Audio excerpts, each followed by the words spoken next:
किसी को मत छेड़ो, अगर कोई छेड़े तो उसे मत छोड़ो। ताजुद्दीन ने जो शुरुआत की है तो उसका मैं जवाब दे रहा हूँ। ताजुद्दीन को 80 कोड़े लगाने का हुक्म है।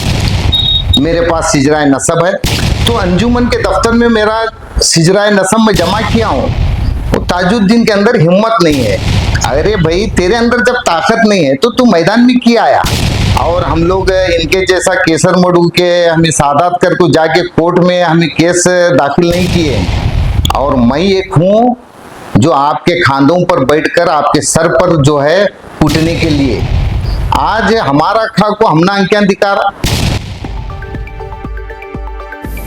अस्सलाम वालेकुम साहब। अब आज हुगली में आपके और सैयद ताजुद्दीन पीरा के दरमियान काफी कुछ बहस मुबाहिसा चल रहा है। ये जो आप दोनों के दरमियान जो बहस चल रही है वो न सिर्फ हुगली बल्कि रियासत कर्नाटक में भी एक चर्चा का बहस बन चुकी है। इस मौजू पर मैं आपसे चंद सवाल करना चाहूंगा। पहला सवाल ये है कि करीबन 2020 में कच्ची गार्डन में उससे आला हज़रत मकबूल अहमद शाह कश्मीरी रहमतुल्लाह अलैह के मौके पर आपने मौलाना तनवीर पीरा के खिलाफ जो है अनाप शराब कहा है और उनकी शख्सियत पर आपने हमला किया। तो इस मौजू पर आप क्या कहें? बिस्मिल्लाहिर्रहमानिर्रहीम। आपने सबसे पहले जो कहा कि हुगली धारवाड़ ही नहीं पूरे जो है कर्नाटक में लोग परेशान हैं,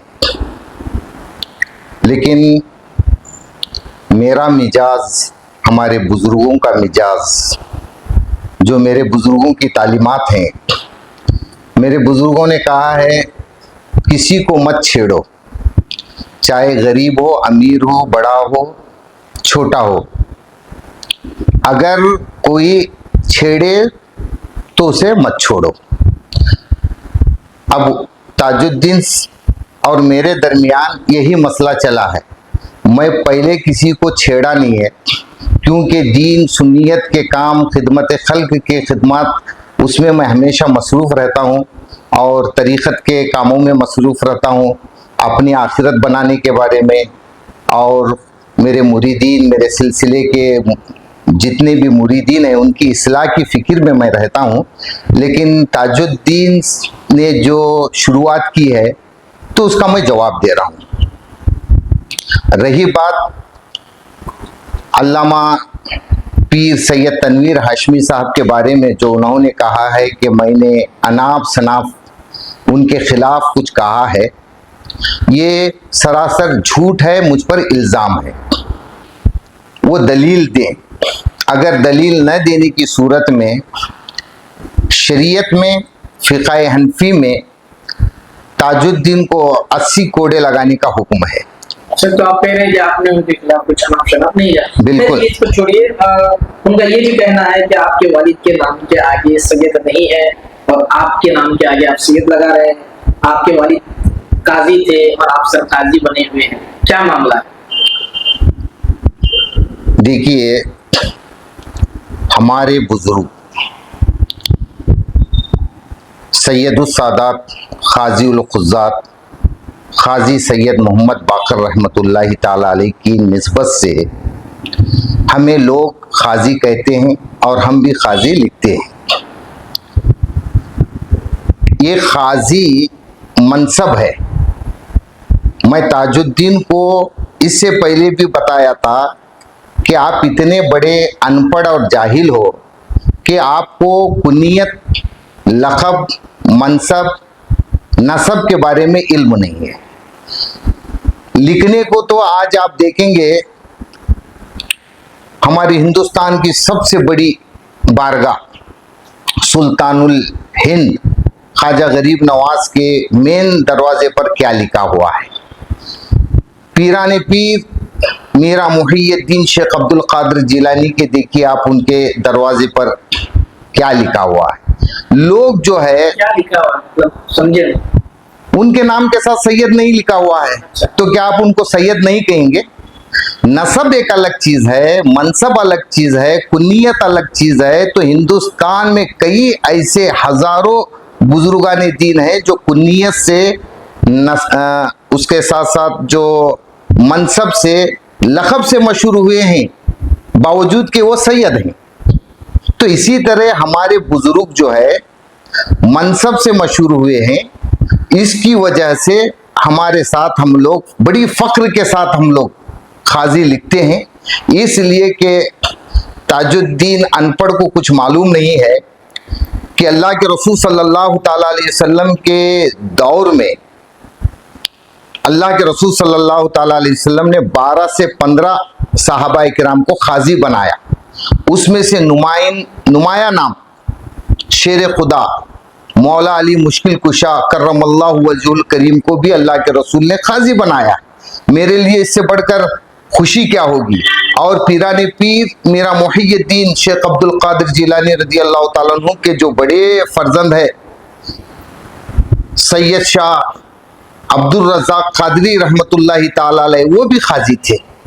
तो एक बुजुर्ग की निस्बत से मनसब की तरफ हम लोगों को याद किया जाता है, ये मेरे लिए बड़ी फख्र की बात है। रही बात सैयद, मेरे पास सिजरा नसब है, मैं इससे भी पहले ऐलान कर चुका हूँ, तहरीरी तौर पर भी दिया हूँ और ऐलान कर चुका हूँ कि शरीयत में सैयद होने के लिए जिन चीज़ों का सबूत चाहिए वो तमाम सबूत दलीलों के साथ मेरे पास मौजूद है। मेरे पास शजरा नसब मौजूद है, तो फिर उसको दिखा क्यों नहीं रहे? देखिए, ये ताजुद्दीन लोगों को गुमराह कर रहा।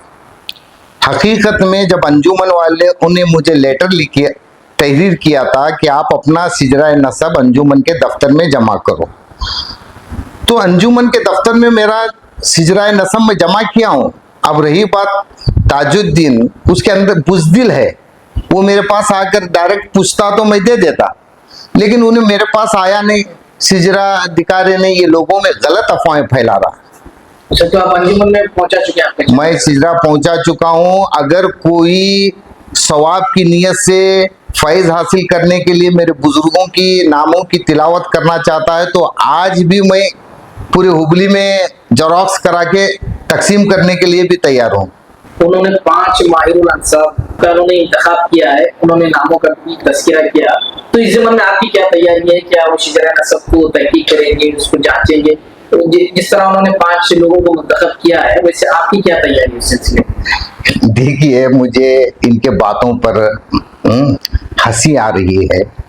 सवाल इन्होंने किया है और इन्हों बुला रहे हैं 5 मशाइखीन को। मैं आपसे पूछना चाहता हूँ, कोई मर्द एक औरत से निकाह करता है जिंदगी करने के लिए, क्या निकाह करने के बाद 5 दूसरे मर्दों को उसके साथ जिंदगी करने के लिए बुलाता?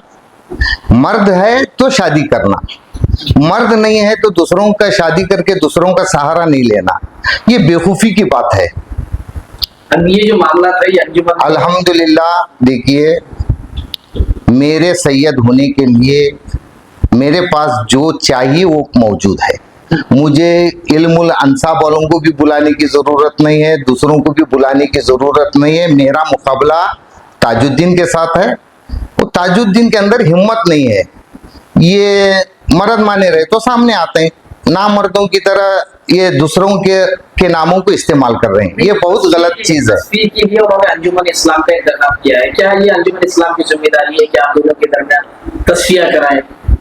वही अफसोस होता है, जनाब ताजुद्दीन साहब कई साल अंजुमन इस्लाम में खिदमत किए हैं। अंजुमन इस्लाम आप भी जानते हैं कि हमारा ये तालीमी, समाजी, मिली इदारा है।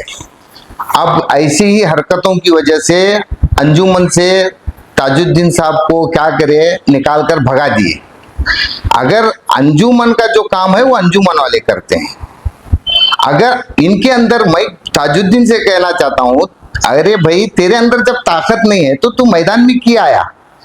आज भी मेरे साथ तेरा मुकाबला है तो तू आ।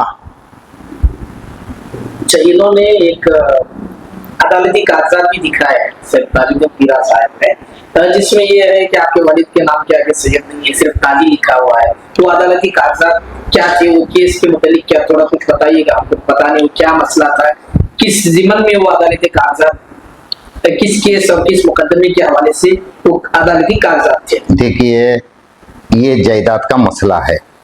मेरे बुजुर्ग बहुत बड़े खाजी उन्हें आदिल शाही दौर में इनाम दिया गया। 8,000 एकड़ जमीन का जिक्र मिलता है। 8,000 एकड़ जमीन। पहले क्या हुआ, जो खेती बाड़ी की जमीन थी वो पहले हमारे बुजुर्ग आपस में तकसीम कर लिए। तकरीबन 2,500 से 3,000 एकड़ जो जमीन है वो पहाड़ की शक्ल में थी। पहाड़ जो है तकसीम नहीं होता करके पहले के बुजुर्ग उसको ऐसे ही छोड़ दिए थे। बाद में हमारे चंद लोग जो है रिश्तेदार उसमें अपना नाम बिठा लिए थे, तो हम उस जायदाद में भी हमारा हिस्सा है, हम हक मांगने के लिए अदालत का रुख किए।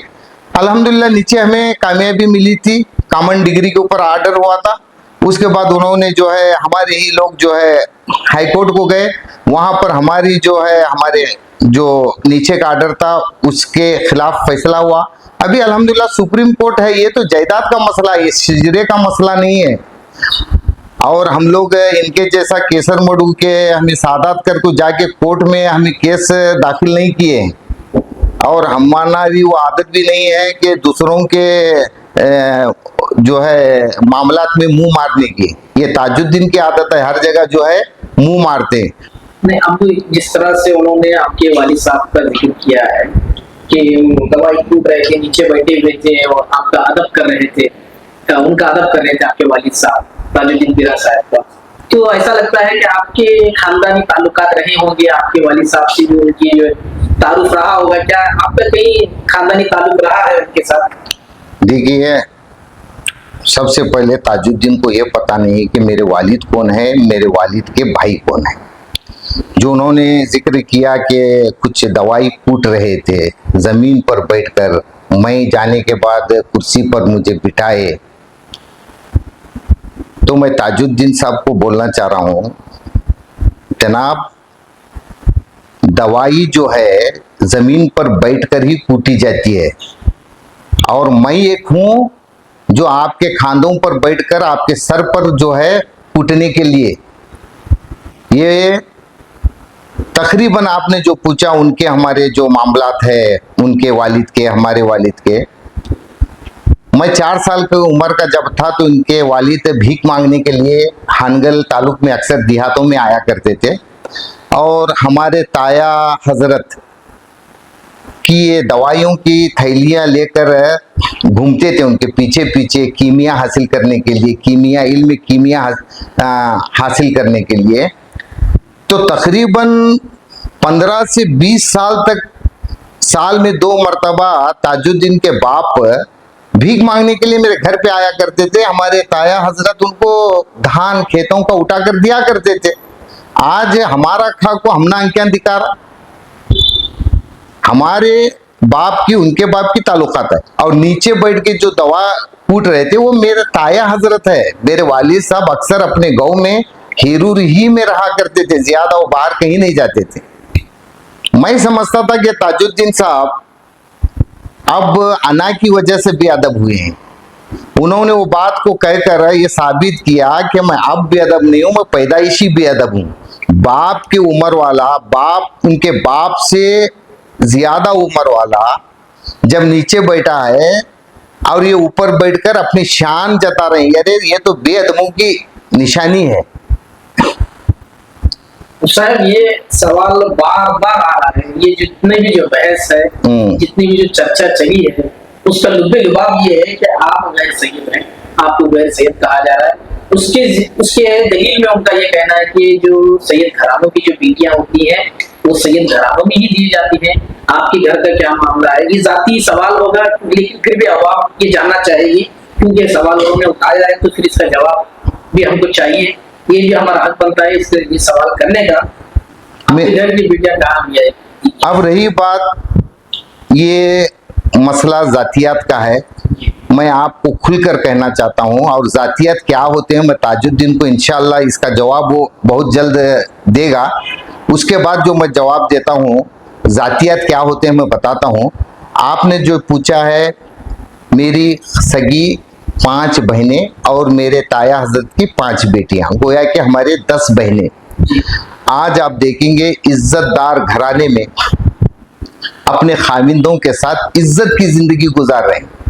मैं ताजुद्दीन को ये बोलना चाहता हूँ, मेरी बहनें क्या कहाँ दिए, तुम्हारे माँ का कुछ लफ्ज वो गलीज अपनी जबान से लिए हैं, तो मैं कहना चाहता हूँ अगर दूसरों की बेटियां कहाँ दिए वो बोलने की जगह तुम्हारी बेटी को अगर तुम तरबियत दिए होते, तुम्हारे घर की बेटियों को सही तालीम दिए होते, तो जमाना जानता है इनकी बेटियों का क्या हाल है, घर में आपको बैठे सो है, कहाँ कहाँ इनका दौरा हुआ, हाँ सबको मालूम है। इंशाल्लाह अगली बार उन्होंने मेरी माँ का नाम लिया है तो इनकी माँ ने इनके बड़े भाई को औलाद नहीं होने की वजह से इनकी माँ ने क्या किया है वो भी आगे इंशाल्लाह मैं बताऊंगा।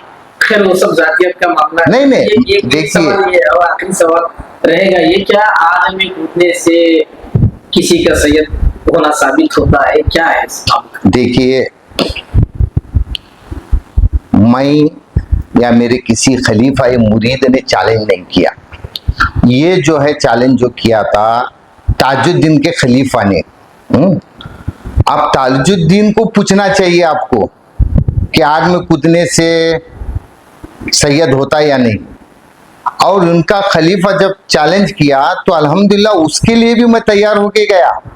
तो वहां पर न खलीफा है न उनका पीर है, और मैं बोलता हूं कि उन्होंने कहा है, ताजुद्दीन ने कहा है कि ये खाली आफत हो गई। अरे भाई, जब तुम्हारे बाप ने अपने भाई को खिलाफत दिया तो तुम्हारे बाप के इंतकाल होने के बाद तुम वो अपने चाचा की खिलाफत वापस ले रहे हो, तो तुम्हारे अंदर क्या हिम्मत नहीं कि जिसे तुम खिलाफत दिए हो ऐलान करके उसकी खिलाफत वापस कर ले? मुझे मालूम है ये ऐसा नहीं कर सकते, उनकी बेटियों का, उनके घर का पूरा उसके पास मौजूद है, इसलिए वो जवाब नहीं दे सकते। आइंदा इसका जवाब मैं, अगर मुझे ताजुद्दीन का जवाब आया तो जातियात क्या होती है, माँ बहनें क्या होते हैं, इसे दिखाऊंगा। और बार बार मुझे जो है सैयद नहीं अहमद रजा सैयद नहीं। अगर ये जो मसले का हल क्या है, देखो ये मामला जो है दिन ब दिन तूल पकड़ता जा रहा है, बात से भी चंद इल्जाम दावे आ रहे हैं, आप भी कह रहे हैं, तो इसका हल क्या होना चाहिए? तस्वीर की कोई शक्ल, हल की कोई शक्ल? मैं भी नहीं चाहता कि मीडिया के अंदर आए ये जो इख्तिलाफ पैदा हो, लोगों में इंतशार पैदा हो। हमारे बुजुर्गों ने हमें जो तालीम दी है, दिलों को जोड़ो, दीन और सुन्नियत की खिदमत करो, इसीलिए मेरे वालिद मोहतरम ने मुझे मदरसे में पढ़ाया है। तो मैं पढ़ने के बाद 10-12 साल जो है मैं मस्जिद में खिदमत किया हूँ, उसके बाद आज भी जो भी होता है मैं वो अपने तरीके से खिदमत कर रहा हूँ, इंशाल्लाह आइंदा भी करता रहूँगा। तो मुझे इस चीज़ से कुछ भी किसी के भी बारे में मुझे कुछ कहना नहीं है। हाँ, लेकिन कोई मुझे कुछ कहता है तो वो जिस अंदाज से कहेगा, ईंट का जवाब मैं पत्थर से देने वाला, फिर इसका जवाब आया तो फिर मैं उसका जवाब देने वाला। उम्मीद करते हैं कि आपके जो मसले हैं ये दोनों के दरमियान जो हल हो जाए, हमारी बस यही उम्मीद रहेगी कि आपके जो इख्तलाफात हैं वो जल्द से जल्द हल हो जाए। देखिए, आप दुआ कर रहे हैं, अच्छी बात है, मसले हल होना। मसले का हल यही है कि वो ताजुद्दीन दूसरों के जगह जाकर मुंह मारने का बंद करे, खुद ब खुद जो है ये इख्तिलाफात खत्म हो जाते हैं, दूसरा क्या भी नहीं है।